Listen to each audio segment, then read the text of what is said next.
So this is the last main session. The title is Sneak Previews, like sneak preview of a movie. We'll talk about that in a moment. But so after this session, then the final session is really putting it all together and looking at all the different MAPs that you've completed and seeing how that would all fit together as a plan for you to launch your church. And so with sneak previews, it's a concept that you might or might not be familiar with, but it tends to be a very effective way to make your church go public, right? That's the question. You've been doing all this work, planning, writing your mission and vision, figuring out your values together, assigning roles to your launch team. And you've got all this going on, and then you're wondering, okay, so when do we become a church? You know, when are we going to be out there in the community as a church? And so that's what we're going to talk about in this session, is how do you know when and how to launch? And we're going to be presenting an idea to you that we've found very helpful.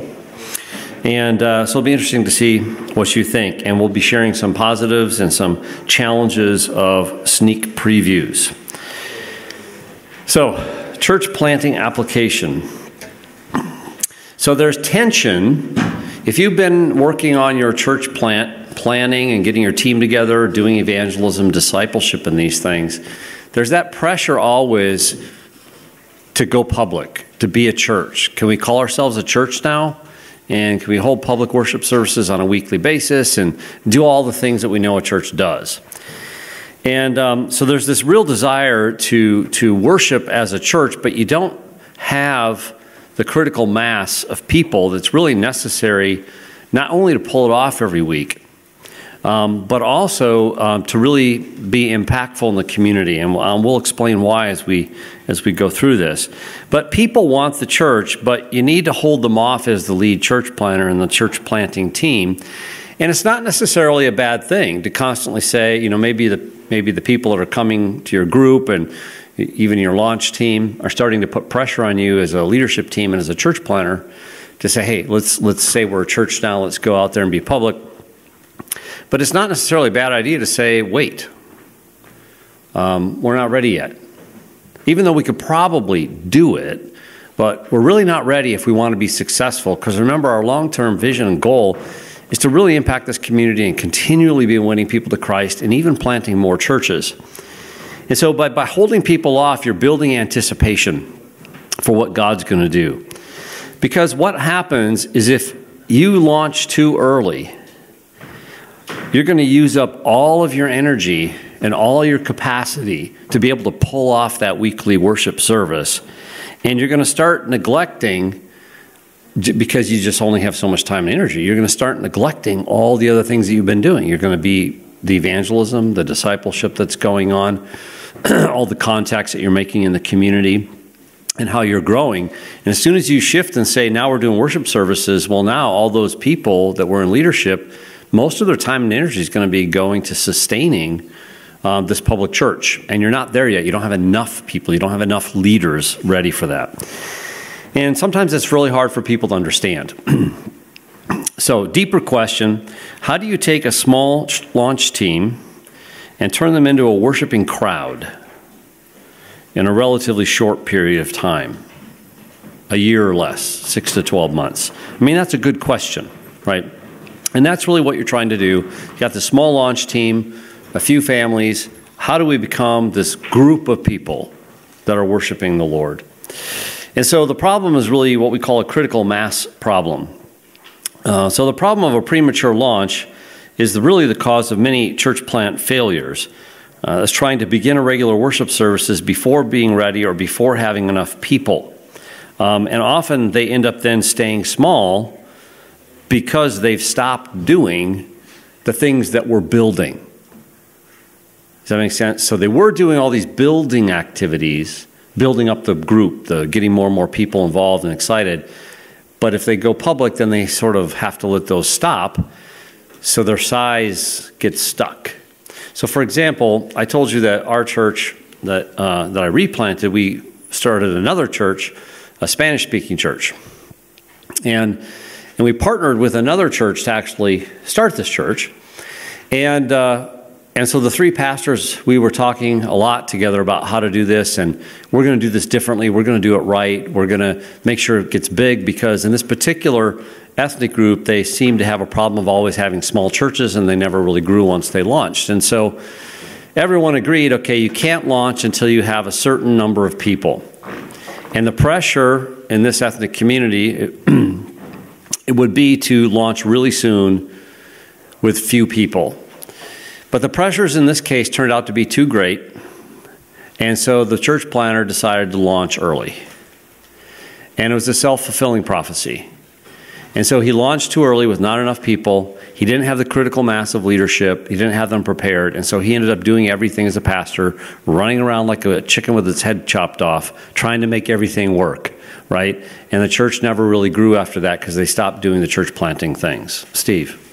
I'm just wondering if the term critical mass is something that people understand. You do? Okay. Yeah. You do? Okay, yeah. Critical mass. You have enough people.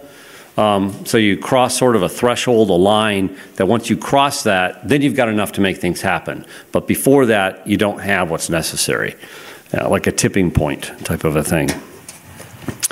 So there's a solution to this problem, right? Because there's this tension. The problem is people want the church. They want to be a church. They want that identity as a church, but yet they don't have enough leaders to really pull it off.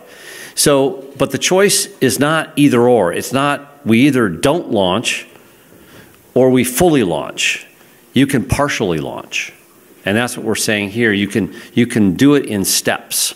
And so those steps are sneak previews. That's what we're going to be talking about. In fact, there are really 3 stages that we want to put before you. So there's 3 stages to going public. The first is to do sneak previews, where you would meet corporately for worship and church as you know it, in a sense, once a month. And that's not as burdensome, to pull off once a month with all the music, getting the location, all the logistics involved, childcare, et cetera, good coffee, all those types of things. So you do that monthly for 3 to 6 months. And those are sneak previews. So you're giving people a taste. Oh, yeah, this is going to be a great church. I can't wait till this really becomes public. So you're building anticipation. You can invite people to these events, right? And so that's really, it can be an enjoyable thing. So if you break down into stages, it's easier. Then at some point, you transition to a weekly exhibition. Exhibition stage is second stage. And this is where you would be doing it on a weekly basis, but you haven't really advertised that you're public yet. And so this might be a month and a half, where you start figuring out the weekly rhythm, okay? So you meet on a weekly basis and you're practicing, in a sense. You're working out the problems.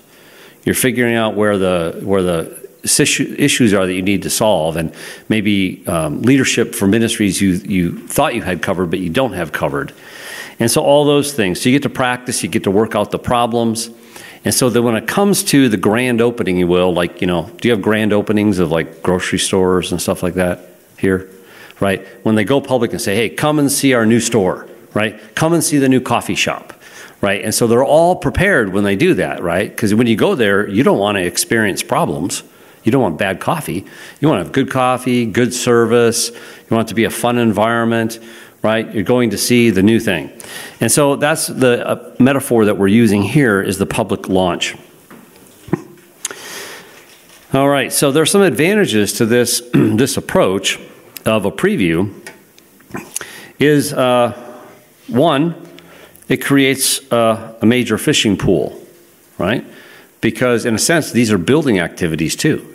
You're starting to even attract more people, because it's like you have a secret church going on, right? Because it's not public yet. And so, oh yeah, we're meeting this month, and then you announce the date later. Oh yeah, now we're meeting on this date, and you got all these sneak previews going on.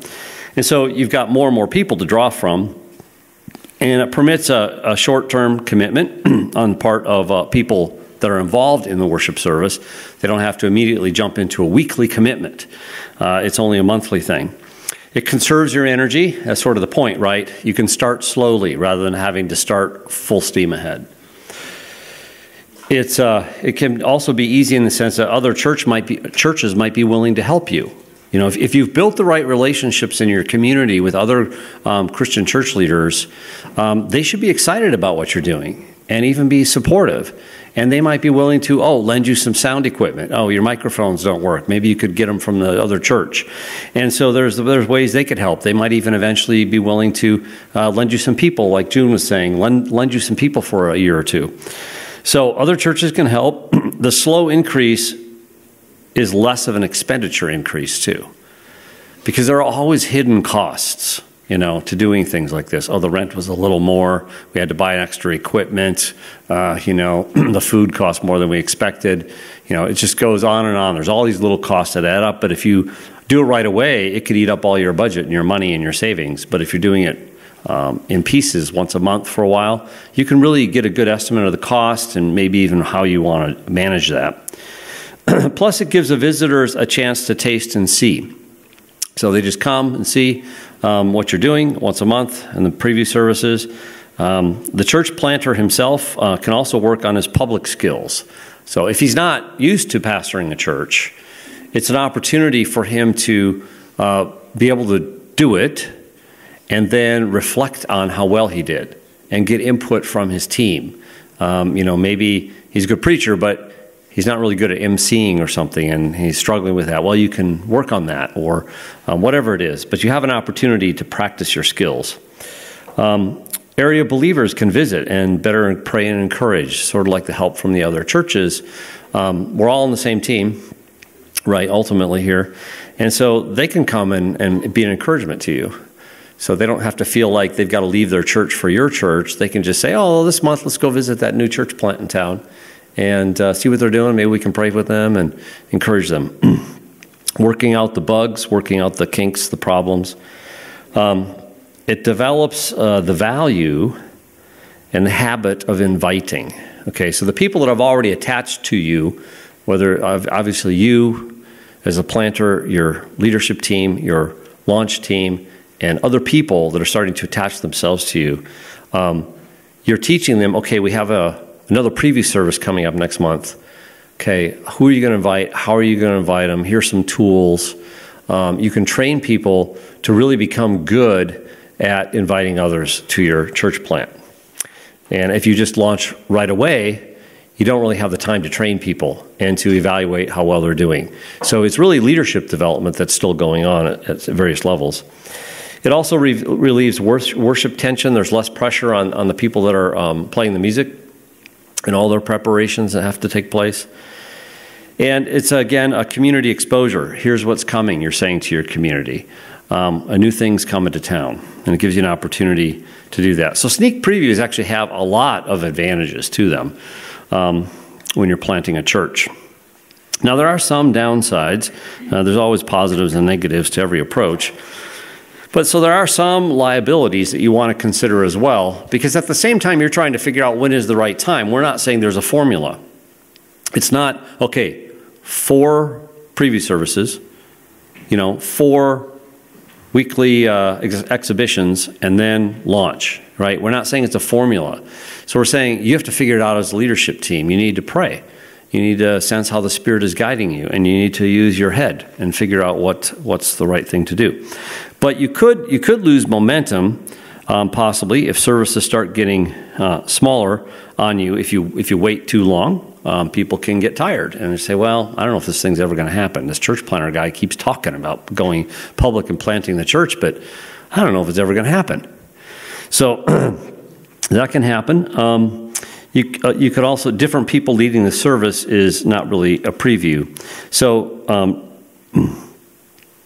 you're not using the people that are up here doing the public stuff, and even if they're doing non-public stuff, but they're leading various ministries in the backgrounds, this is not the time typically to be developing a lot of new leaders all the time, right? You don't want different people up here every single preview and every single exhibition even, because you're not working on that. You want to know who the people are, and you want them to develop their skills so that you're ready to launch with that first string, if you will, the first string of players for this event. So if you're moving people around all the time, still trying to figure out who's the best fit, you probably shouldn't be in this stage, okay? 3, there's a need to spend money sooner. I already mentioned that hidden costs. Sometimes, if you're doing the preview, now you've got costs earlier, even though they might be less. Later, you're expending more money before you really have a bigger gathering where you could be potentially collecting more in offerings, right? But hopefully at this point anyway, everyone who's committed to your church plan is already tithing. They're already, your launch team, your lead team, everybody's already contributing. So money shouldn't be a problem. You shouldn't be dependent on the launch to get money. I mean, do you understand? Sometimes church planners think, well, the sooner we go public, the more money we get. But you should already be getting a sufficient amount through supporters and through the people on your team. For if early tries go badly, it can hurt the whole project, right? So you really got to be ready. I mean, if you really fumble badly and you don't fix things, it can end up just, being a grand opening of a disaster, right? So you got to be prepared. So in some ways, those aren't really that negative of things if you pay attention to them, right? That's why we're presenting sneak previews as a really good option. So now what you might do, so this is phase 1, the preview services. Phase 2 would be the exhibitions, and then phase 3 is really the grand opening, launch. So in these preview services that are a month apart, there's some things that you want to be doing to take advantage of these. They're not just, hey, let's do worship and let's see how it went. But there are other things that you can be doing. So you want to follow up on new people. So undoubtedly, people are going to show up because you've been inviting them. Well, you want to follow up on those people. Those are opportunities for evangelism, for discipleship, for sharing your vision, these types of things. And you also want to keep inviting new people every single time. So you don't just invite everybody to the first preview service and then just sort of assume they're coming back to the second. So maybe you invite 100 people to the first one. Okay, well, then find the next 100 to invite per person, right? No. Each person should invite 100 people? No. Oh, that's the way I would do it. Oh. Yeah, if you can. If you can, yeah. Set your goals high. No, but I know what you mean, Steve. That was a joke. So you want to invite a lot of people every time. Invite a whole new set of people, right? Not just the same people. If every family represented invites 5 or 10 people, there's a much better chance of... Yeah, and if they invite 100 people, that's even greater chance because it's all in the numbers. Yeah. So just keep inviting people. And if it gets too big too quick, that'll be fun too. Yeah. So each month you want to be doing this, and track the people in some way, not in a way that's going to make them feel really weird about it, but you want to track not only the numbers but the people, get to know them, right? And you can divide up the responsibilities for follow-up and those types of things. You've already trained your team to do that anyway, and you start working on disciple-making efforts. You can start your small groups early, so to speak, if you want. June was talking about different types of small groups. You don't have to wait till you launch to start those. In fact, you probably really shouldn't. So you can get started early.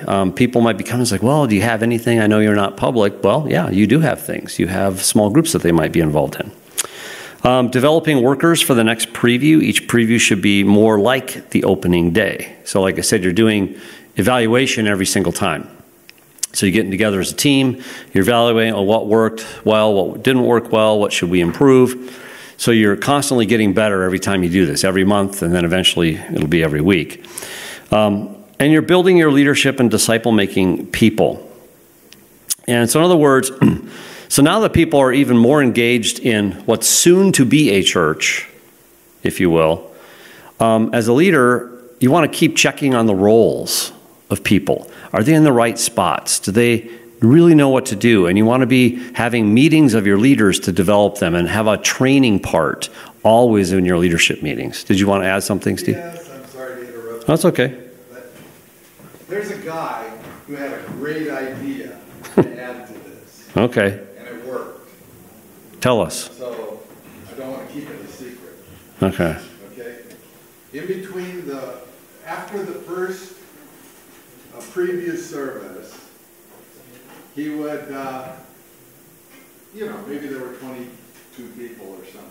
He would try to visit or have one of his leaders visit everybody who came to the first service. And in the process of visiting, he said, I hope you'll come back to the next service because we need you.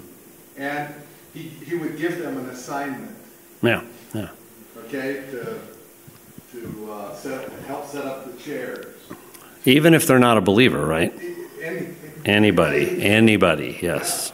Because it doesn't take a believer to set up chairs. We just know that they're more spiritually set up, but yeah. Okay, so to hand out the bulletin, the worship bulletin, to direct people from the parking lot into the church, and he would figure out jobs for everybody, so that when they came back, they knew that they were part of the effort, not just visiting. That's great.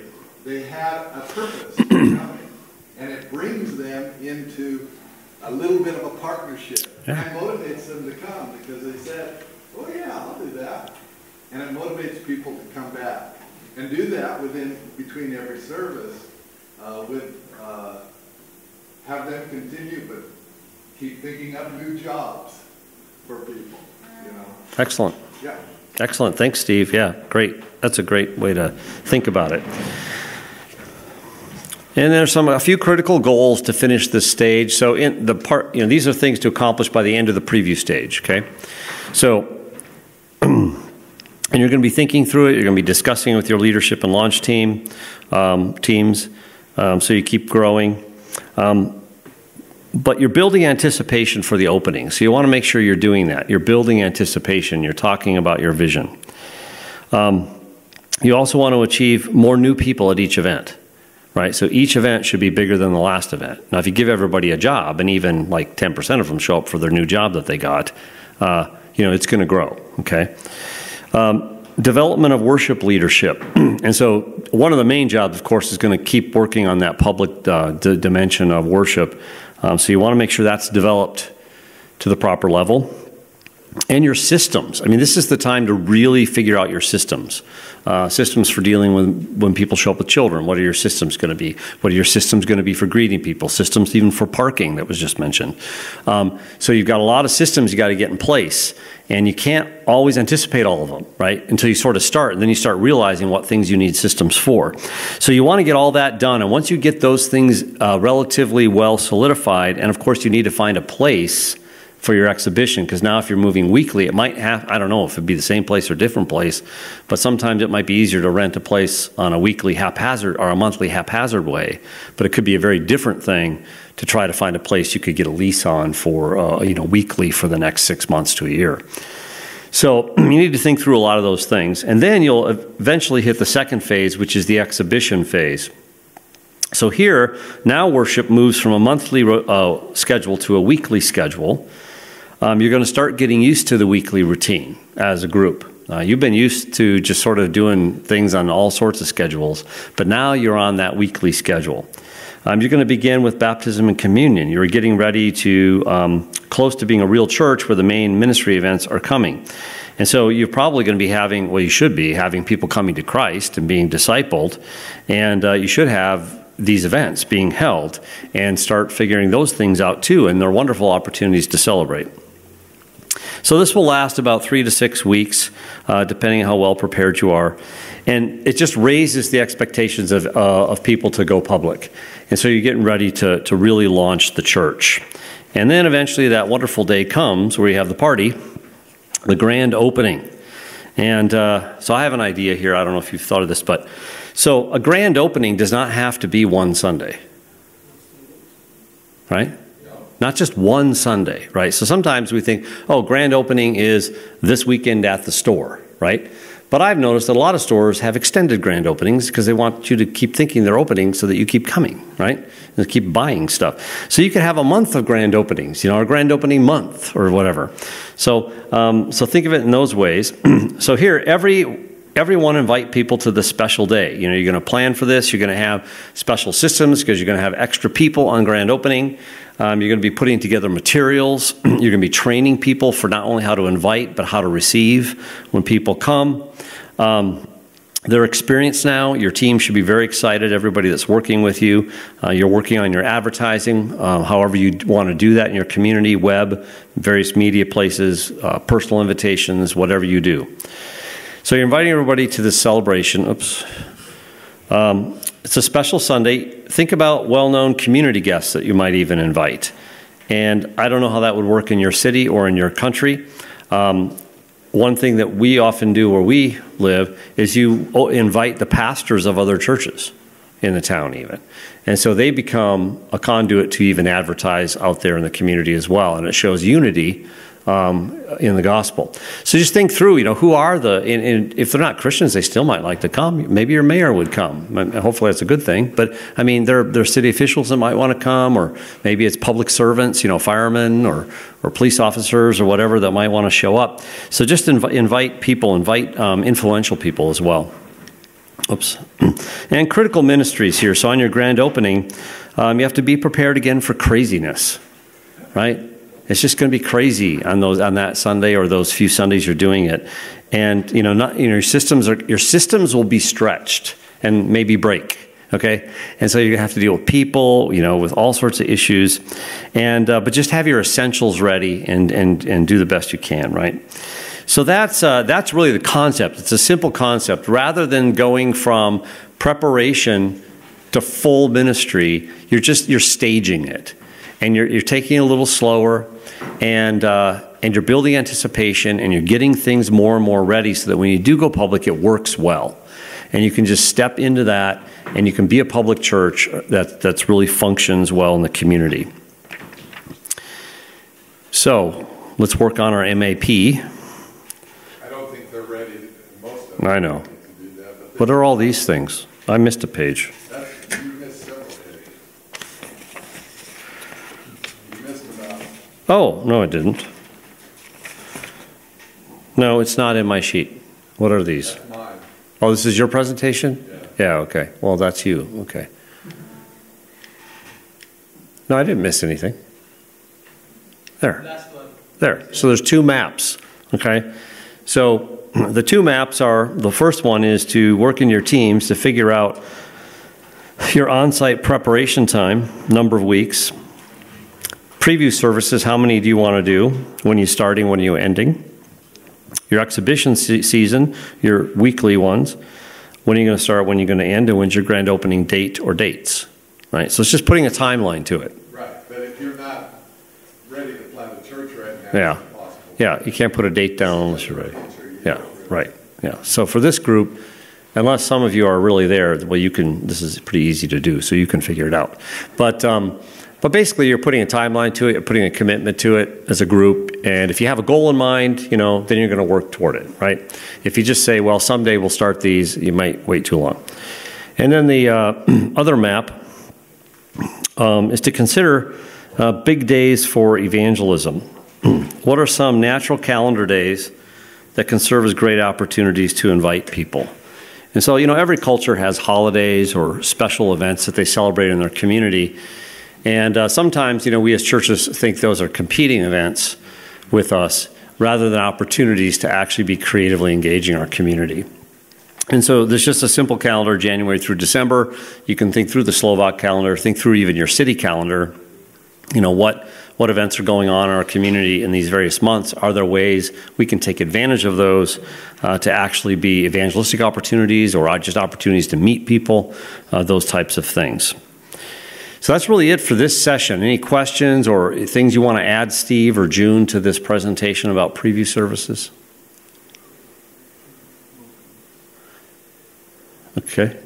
Yeah. Can you explain a little bit what are the main distinctions between the exhibition services and the grand opening? Well, okay, the opening. Yeah. Because it says, you said that the exhibition services are weekly. Mm-hmm. Yeah, you're not public yet, though. You haven't advertised. You haven't advertised. You're still. Invite people, of course, but you haven't advertised that this is your opening day. You're practicing. So you're getting used to a weekly schedule before you have to do a weekly schedule. One of the hardest things for church planters, actually, is to go from no services to a weekly schedule. It is a very different life. And so this is easing into it and still a little less pressure with the exhibition season. And you're still preparing. You still may not have everything put together, but it gives you the experience of doing weekly ministry and being able to think through what we need to work on, what we need to prepare. We're not caring for the nursery children, or we have gaps in it. We're not sure how to direct people to this or that. We don't have the appropriate. By then, you'll probably have a place that you're doing every week, the same place where you will continue. We don't have the right signage to direct people into the entrance. So when they come, they don't know where to go. Or we don't have people out there to welcome them in the parking area and say, you know, the place is around that corner. Because things are not always designed in a really good way to find things when we're renting facilities. Yeah. Okay, so it's just a time when you start getting used to weekly, but you don't have the full pressure of being a church that the world knows about. Yeah, you're just ramping up. You're getting more prepared for the competition. It's like a soft opening of a store that might be open for 4 weeks before they have the grand opening. They don't have the same pressure on them. They still can make more mistakes. They still can make adjustments before they're actually needing to have things pretty well in place. So they use it to help them do better. So that's the answer. Whether you find it helpful or not is something to think about. Okay. We're not telling you have to do these things. We're just offering them to you as ways that might help. Yeah. Good. Any other questions? But why it is called exhibit worship? What does this? Exhibition, I mean, you can change the name, but exhibition means you're just putting it on display. Right. People can see you. People can see you. Yep. You're still getting ready. You know, it might be, you know, maybe you're opening a museum. You have pretty much everything ready, but it's not all done. Not all the lights are on the exhibits and the signage is up, and they haven't figured out, you know. Language, maybe it's better to translate ukážkové. Exhibits, ja, u nás nie tak trošku. Ale to ukážkové. Like the child writing? Yeah. When I was talking with Eva before she was translating this, we had a lot of discussion about the right words to use to speak to the Slovak understanding. And so the words are kind of American. Use what works in your country. Yeah. Okay. Good question, though. Yeah, Milan. This whole thing that we just spoke about, for me, it's a kind of question how to Contextualize? For our country, because in most of Slovak cities where there is, Roman Catholic Church and maybe Lutheran Church, I mean cities like 50,000 and less, and in many of them there is nothing else. And I would say that in some situations, maybe this is good, but in some situations this would kind of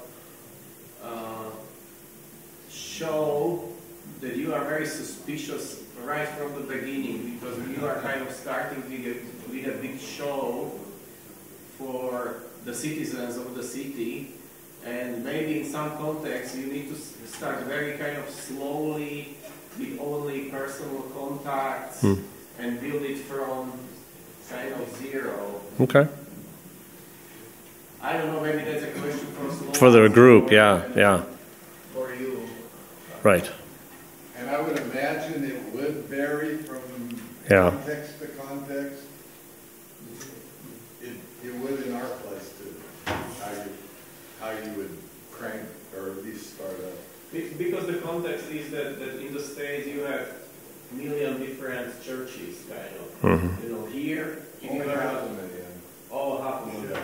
If you are not Roman Catholic or Lutheran or something like that, you are kind of, well, you don't know what is this about.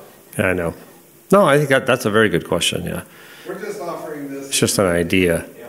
Yeah, because I'm even thinking in context I've been, it's like, now that you asked the question, it's like, yeah, I wouldn't do it in this culture and I wouldn't do it in this culture. So, but how would you advertise to the right people in the right way, but it might not be parallel to a business or a store, but there might be some other way that, like, if you wanted to promote things, you would do it.